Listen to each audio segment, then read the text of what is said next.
one of the technicians that was working with us at the time told us. We then worked with a company overseas in Germany. We formulated a formula with them. We added that formula into this board that you see here today. We sent it to America and we passed. We're the first magnesium cement in the world to pass exterior and wet area use. So this is in the USA as well? Yes, USA, UK, UAE, Malaysia, Ireland. Here, was in New Zealand. I walked out of New Zealand a few years ago. But it was started here? Started here. In Brisbane? Started, this little guy on the Sunshine Coast. Right here. This little guy on the Sunshine Coast. So that's what we call HMR. That's what you've been using. Yep. It's been brilliant. And I loved, we colour coded it because you see these buildings going up around the world. You go, that's our place. Yeah, you can rate it's distinct. Yeah, so you see it straight away. Other than a company called Extreme in America that tried to take all of our stuff and pinch out things and made their board green. Really, yeah. Didn't change the bad performance of their product, but that's okay. So the HMR is been amazing. Jerry Gilman, who I work with in Miami, Florida, he's been an influential part in evolving as well, because Florida is like Darwin, very humid, very wet.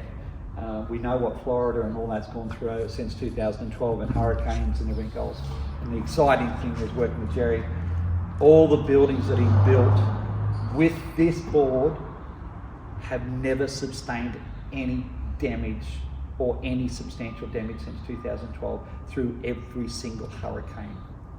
Every single one. You tell me another company would do that. Right? But Jerry then moved us forward.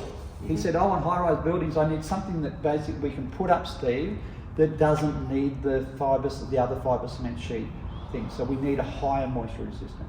So this is running around about at moisture absorption, around about 16%. Okay, so over in the UK, over in Ireland, they're doing stuff with this board that horrifies me. Absolutely horrifies me. Like what? Burying it in the ground, in trenches in the fields, building bird boxes that are hanging under these bridges with salt water and that hitting on it 24 hours a day, and it's surviving. Yeah. How good's that? Yeah.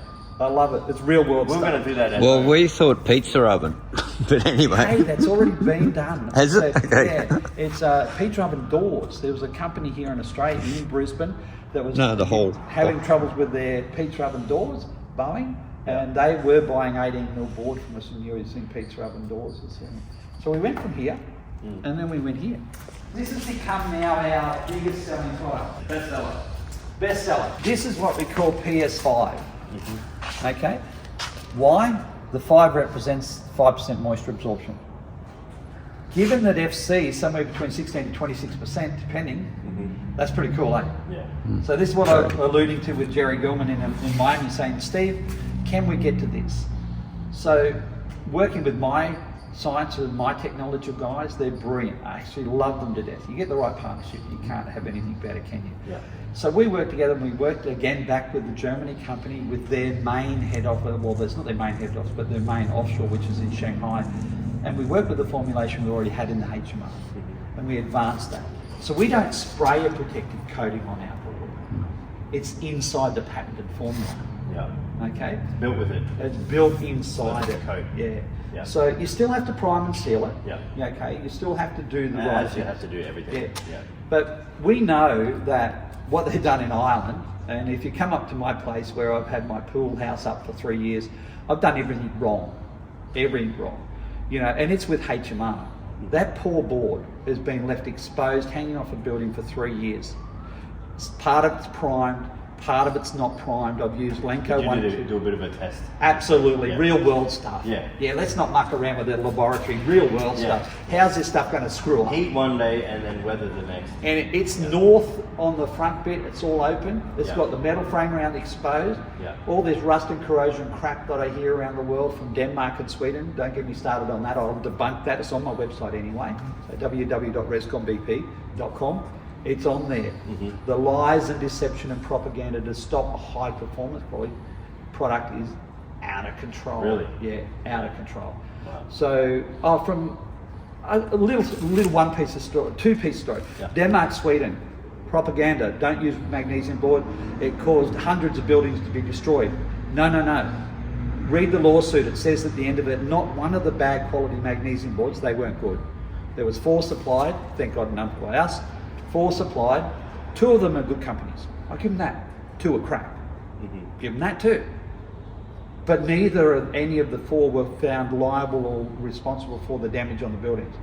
I analyse these things and I looked at the pictures. Why would you ever build a building in Denmark, Sweden without a moisture barrier wrap, without the right insulation in the cavity? Yeah. And more importantly, what the lawyers found was the lack of knowledge or information given to the installers. Yeah. How do you install something if you don't know how to install it?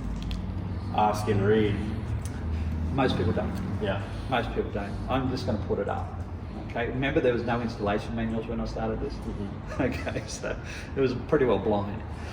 So I've done my stuff as well, and basically proven things, and had to cost me tens and tens of thousands of dollars to debunk all of this. Sunshine Coast University is a perfect example of propaganda gone wrong.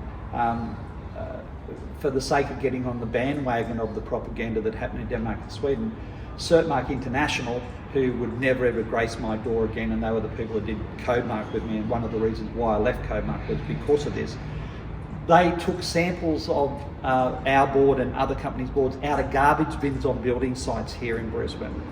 They took so how long have they been there? 6 months, whatever, oil, whatever. Took them out of the garbage bins. That's not a controlled collection, is it? Here's a controlled collection. Come on, take some samples. Yeah. Here's a controlled selection, okay? You know it's not been contaminated away. They've taken it to the Sunshine Coast University. They've sponsored a guy to do his white paper, so he's finishing his studies, okay? Yeah. And what's he do to the steel he's screwing the board to? He's sandblasted off the protective coating Of the steel. attached the samples of various magnesium boards. A They put it in a saline environment and then blamed them for various rust conditions. Seriously. Yeah. Now you read on my website about how the production of steel, how to protect steel. It all tells you in there what to do, and one thing it actually tells you in there is that steel is given a protective coating for rust and corrosion. Yeah. It's far. You wouldn't believe this stuff if you didn't actually experience. You wouldn't believe it. So real world stuff. And out here, see that whiteboard over there? Yep. The fence? Yeah, that's some 20 mil that I screwed out there 5 years ago. Yeah, really. And all I'd done was put Dulux texture coat primer all in one. Yep. No Lank coat, nothing on it. It's been in the heat, the rain, and everything else that you could think of out there. You've got a couple of screws where I ratcheted off that are rusted, but I wouldn't want to go put my hand in it and try to break it. No. Right? Yeah. So the PS5, that's a 12. Have a go at this. So this is a 12. So that's a fair bit heavier than the 10. Okay? Yeah. The reason being is the density too. Okay. Its density is higher than the GP. Its use of the fibre mesh in it is greater in this as well. But this then is specifically exterior in virtually anywhere you can use this PS5. Okay. So your 10 mil straight into your bathroom. So where the present blue board and that type of stuff is having problem with tile adhesions and they're not really wanting to be there. When you look at Megaproxy and Mappe's data on adhesion to the Rescom, it's mind-blowing, absolutely mind-blowing. You won't get it off without a chisel. So what do you recommend if you are tiling over this? What kind of undercoat do you put in? Look, I always recommend go straight to Megaproxy or Mappe, Yeah. and to their specifications and standards, because I don't make primers and finishes, Yeah. and they've done the data and done the pullouts and done the dries for us as well, so it's all there. And I can tell you it's about their data is compared to this on blue board. Number one, we also don't have the furring or the breaking and delamination issue because it's fiberglass reinforced mesh. Yeah. So if you're pinning or you're screwing or you're gluing, the adhesion is amazing. It's really, really good. So, and you can see here what we've done as well again. Remember I said before last year, this was the first ever that I am aware of wall and ceiling board with a ship lap joint in a fire rated board that's kind of, well, you don't do it on drywall in the plasterboard mat. that actually came in. And again, my mentality was the same as the 20 mil flooring, is to do a shiplap to remove that thermal breach. Okay, we wanted to know in testing how's it go. Okay, so here's a 16 mil. That's a 16. Okay, this is pretty cool because here's a 12 mil. Here's a 16 mil. And we just played with a 10 mil GP over here. Okay, so what do you think about this edge here? Now, you can imagine putting two boards here now together, and we'll put a fire on here. Okay, a proper full-scale test. How do you reckon that joint would go? I think it'd go fine. Well, we work with a company called Centurion Framing Systems, which they do the Armatura wall systems in Western Australia. Absolutely fantastic what they do. Now, they took my lead back several years ago, and I said, look, Steve Canning's the owner over there. I said, I love shiplap joint. I love it in the flooring. How about we go for your zero boundary walls? So 90 minutes, one layer of 16 mil board on a batten on its own. And he said to have a go. So we tested it. After 98 minutes, so we looked at a frame system, 90 by 45, 0.75 BNT light gauge steel, standard earth wall in the R2.5, standard 10 mil plasterboard inside, vapor wrap, battens, and one of this. 98 minutes, zero failure to the Rescom and zero failure to the joint. Zero failure. How cool is that? That is good. Okay. Why is the 98? Is because the radiant heat eventually through on the other side of the plasterboard through the steel frame. There was no integrity failure in fire whatsoever. That is cool. That is good. That's cool. So we done the same then with 12. And then we went to Resolute Laboratories in Petrie here, because I wanted to prove a point. You should use glass wall insulation in firewall systems. Shouldn't. No. You should never touch it. Yeah. Why is that? It melts. Yeah. It's gone. But Disintegrates, hey? yeah, it's not there. Yeah. So we, well, I made up a 1800 by 1800 test rig, put it all together, and I had a big client a few years ago decide that they landed me with a huge amount of stock here in this warehouse. I'm talking hundreds of thousands of dollars worth, ready for their 2019 projects. Never took one board, because they went back to a competitor's fibre cement sheet system. I got cranky. I rang up the structural fire engineers down in Canberra, who I recommend highly. He's one of the most highest level structural fire engineers in the world, which is Benjamin Hughes Brown, ex-ABCB as well, wrote a lot of the codes. Okay, and I really went off the handle. A lot of things I had to say. And he said, Stephen, listen to me and listen to what I'm about to say. Now, this is a really interesting thing. Your client did not want a non-combustible material. They only wanted a non-combustible system. Are you hearing those words? What's the difference? Okay. Turns out it's a big difference. A big difference. Because if we read the building code that you and I live and die by, because we're going to get sued if we don't, aren't we? We're going to lose our licenses, okay? Yeah. The volume He one... needed the full package. Yeah, Really no, but, board, yeah. but if we go to the building code, which my life's very complex, okay? But that's my job, to try to help you guys, Yeah. okay? So, and most people think what I'm saying in the first instance is bullshit, they do the harm. The volume 1 says that you must use equal elements and components to each other to create the system. Yeah. So if you tell me it's got to be 60 minutes, then that lining board should have 60 minutes, that framing system should have 60 minutes, that insulation thermal fluid should have 60 minutes. So Yeah. lining board, framing timber, insulation in rock wool or earth wool or whatever, all should be equal to create a performance system, correct? That's what we would believe, wouldn't we? Okay? Don't believe it. It's a lie. Because in volume 2, there's an exemption for cement boards and fire rated plasterboards. Right? Because in Canberra several years ago, they tested 2 leading fibre cement sheet products in a fire test, and they both exploded in 7 minutes. They both exploded in 7 minutes.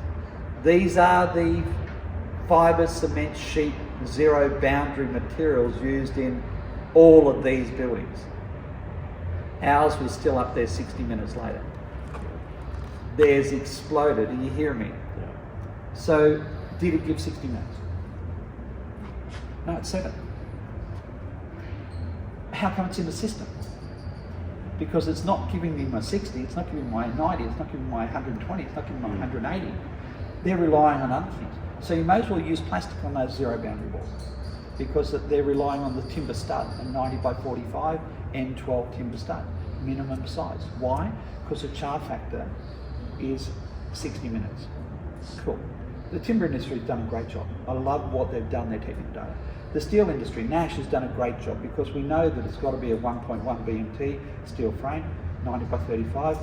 This is how it needs to be in the structural part of the stroke. So if you're looking at 60, 60, 60, that first structure is the frame, not this. Yeah. It's not the insulation. The next 60 is all about the lining. But hang on, it just failed in 7 minutes. So now if the insulation there also stops the radiant heat through to here by 60 minutes, it's the timber frame and the insulation that gave the performance, not the lining. And that's the way the clients went. That's the way these buildings are built. That's why brand new homes burn to the ground. Yeah, gotcha. It's really simple, isn't it? Okay? We are a non-combustible material standalone. Yeah. Just like that. It doesn't burn, but that insulation is really important. So, understanding that I lost a big client, hundreds of thousands of dollars worth of stock held, eventually I went to test what I know, because nobody will believe me. So I went to Resolute Testing Laboratory. I created an 1800 by 1800 frame system up. You can look down the corner down there, there's earth wall down there. You can go, it's down here. Yep. Okay. So